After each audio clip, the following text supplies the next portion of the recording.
Hello, Grace Community Church. This is Pastor Steve, and today is July 7, and we're continuing our journey cover to cover through the Bible. And today we're looking at a bunch of Psalms. We do not know who the author is.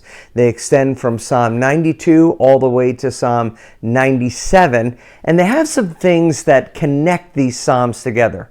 One is that the Lord is king, which is interesting. It places the Lord above any king in Israel.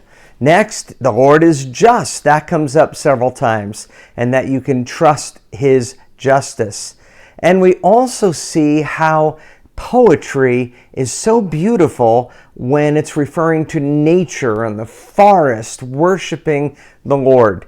So here are some of the things that I picked up on as I went through these. I love Psalm 92 verse 4, where the New Living Translation puts it very sweetly, "You thrill me, Lord." Now, how do you reach that conclusion? It's that you're looking at your life and you're seeing where are the areas that the Lord has blessed you that you need to pause and say, Lord, you thrill me.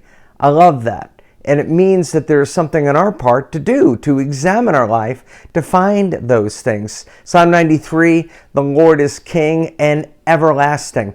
The Hebrew phrase is to the vanishing point. In other words, as far back as you can see, there is the Lord.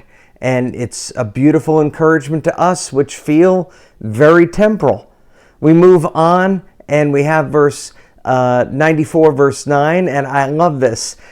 Is the Lord deaf? The one who created the ear? Is the one who, is he blind? The one who created the eye? Of course not. And this psalm is about justice and that God is aware of what's going on. He sees what's taking place in your life, where you hurt, where you're broken. He hears, he sees. I find that encouraging. And then verse 17 has this testimony.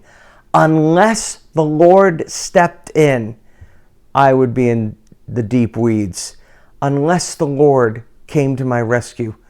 Beautiful statement. Once again, it is an evaluation of how God is faithful.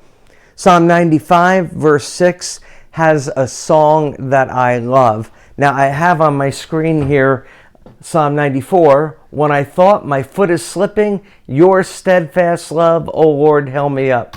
And now Psalm 95. Come, let us bow down and worship. Let us kneel before the Lord our Maker.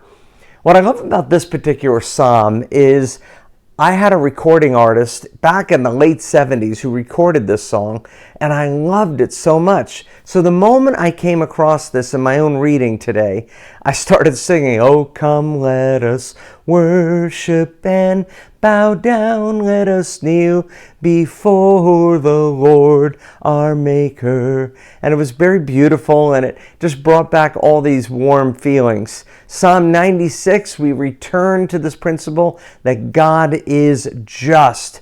And then he says, let the earth rejoice that there is justice. And then finally, Psalm 97, the Lord is king, and you can rest in his kingdom. Well, good stuff here today.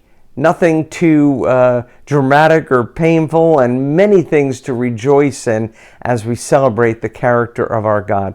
Hey, God bless you. I hope you have a great day. We'll see you tomorrow.